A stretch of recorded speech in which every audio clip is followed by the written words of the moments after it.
Hello and welcome to this video. My name is Mary Amondo, in charge of training and career advisory services here at Corporate Staffing. And today we are going to be discussing about interviews and most specifically on how to do follow-up, some of the follow-up strategies after an interview. As usual, I am joined by our CEO, Mr. Paminas, who will be helping us to unpack some of the best ways or strategies to do follow-ups as a candidate after an interview. Thank you so much for joining me. Thank you, Mary, as usual. Yeah. So, attending interviews is one thing, and of course, after the interview, the interviewers always mention that they will reach out to us. Yeah.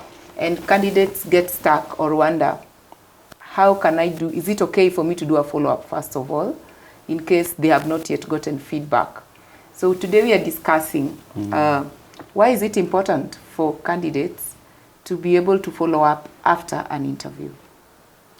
Good. First, before we look even at the importance, I would want to say, what does a follow-up look like? So a follow-up is as simple as a thank you email.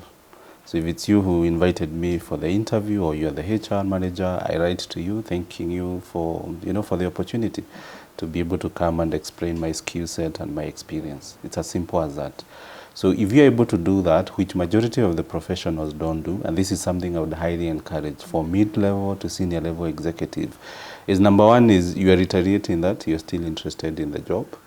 Number two, it could be an opportunity for you to clarify or expound on some of the things that might have taken place during an interview. Let's say an employer had a concern about your level of experience. So if you have more evidence, you can be able to provide. It's also a chance for you to stand out because I would say only 5% of professionals do that. So majority of them don't do.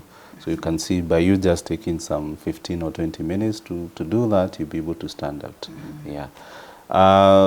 It would also be, you can also use it an opportunity to be able to, just like I said, affirm, your interest with the position or the company. And also even, maybe there's something that stood out during the interview. So you can also highlight that. Yeah. This is mainly later on in the day? It's normally recommended. You can't obviously send a thank you after 14 days. So I would say within 24 hours. Okay. So if I interviewed you on Thursday, today is Friday, at least within 24 hours. Yeah. Yeah. Great. Yeah. And what are some of the effective follow-up strategies that can help the candidate to stand out and leave a positive impression on hiring managers? Yeah. So like I said, number one is for you to be timely. So the earliest you do it, the better. Preferably the following day. Shouldn't be the same day, because if I met you at 9, most probably I'll still be interviewing at maybe 3 p.m. So you never know. Yeah. The second thing is to be professional. Don't come out as desperate. So a thank you follow-up is it's not a chance for you to canvass. No. So be professional as much as possible. The other bit is reiterate, just convey that you're still interested in the position. This is what stands out for me. Yeah. And like I said also during the introductory session, if you have some additional information to share, that's the time to provide it. If there's a clarification that you also need to do, don't be afraid to state it in your thank you email. Yeah.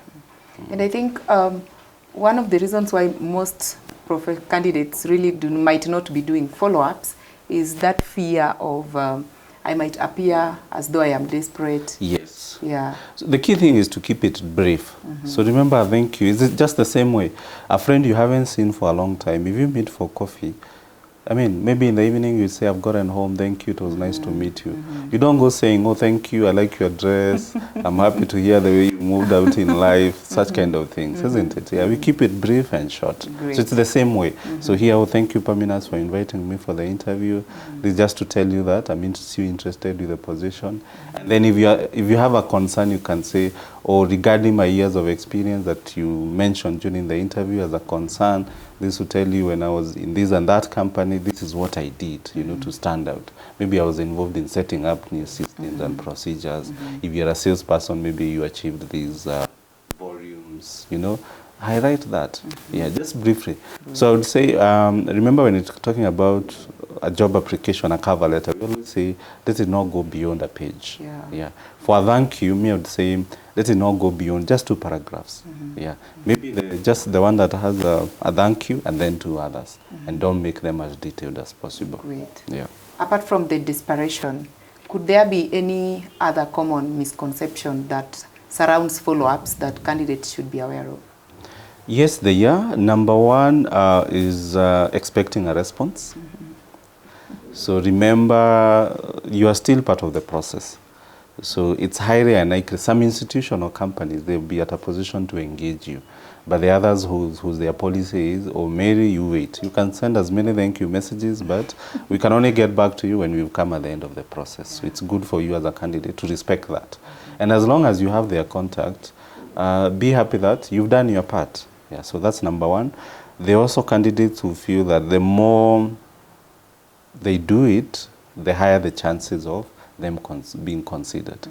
Unfortunately, also that may not be the case. There could be other things that the employer is looking for. So you could be missing on 1 or 2 things. So for me, I look at a thank you email or follow-up as a courtesy. Yeah, it doesn't really necessarily lead to a job. However, it increases your chances, because if you are the most qualified candidate, I get an email from you, you are still reiterating that you're interested in the position. So it affirms to me as an employer that indeed this is the right candidate to us. Yeah. So, and like you said also, that aspect of professionalism, not being desperate. Yeah, so don't expect a response. Then also, don't think that these will get you the job. They are not guarantees. Yeah, it's only that you're being courteous and you're putting your best foot forward. Yeah. Great.